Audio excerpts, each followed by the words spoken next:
16 сентябрь күнү тажик аскерлери Лейлек районунун Достук айылындагы 35-10 киловаттык көмөкчү чордонун артиллериялык курал менен аткылап, айрым тетиктерин жараксыз кылган. Баткен электр тармактар ишканасы тез арада чечим кабыл алып, кайра калыбына келтирүү иштерин жасап, айылга электр жарыгын берген. Кечеги уруштан кийин ок тийип неме болгондон кийин дагы 6300гө жетекчилик жардам берип, кубаттуулугу күчөйдү. Азыр 2 трансформацияда өтө чоң кубаттуулугубуз бар. Запас электроэнергия бар. Дагы Кудай калса тынчтык болуп неме болсо, жагы ишканаларды ачып иштесе болот.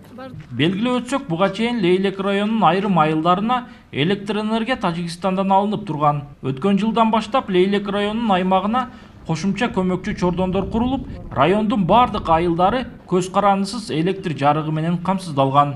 4-5 жыл мурда Тажикстандан алып атканыбызда онча свет өчүүлөр болуп келген.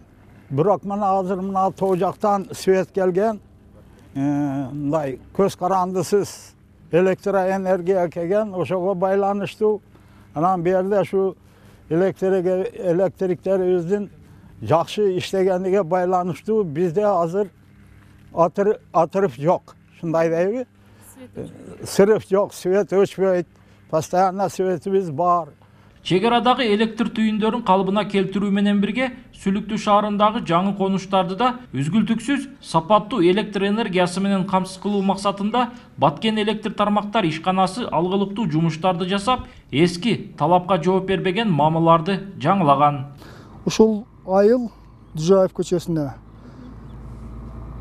35 электр мамыча орнотуу керек болсо, биз 42 мамыча орноттук. Ошол айылды азыр мына көрүп атасыздар, жаңы айыл, жаңы конуш.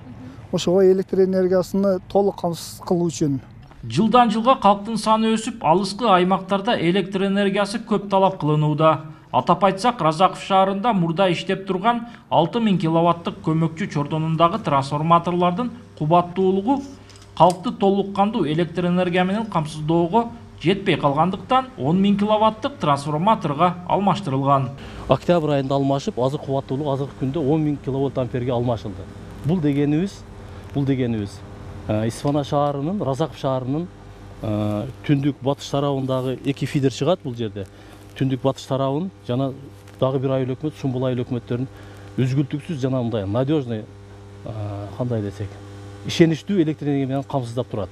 Чегарадагы акыркы окуялардан улам Лейлек районундагы энергетиктер өз мезгилинде күз-кыш мезгилине даярдык көрө албай калуу коркунучунда болгон. Бирок жаңыдан түзүлгөн Баткен электр тармактар ишканасынын ыкчам аракеттеринин натыйжасында райондо 20дан ашуун трансформаторлор орнотулуп, аба чубалгылары жаңыланып, чегарадагы эл жарыксыз калган жок.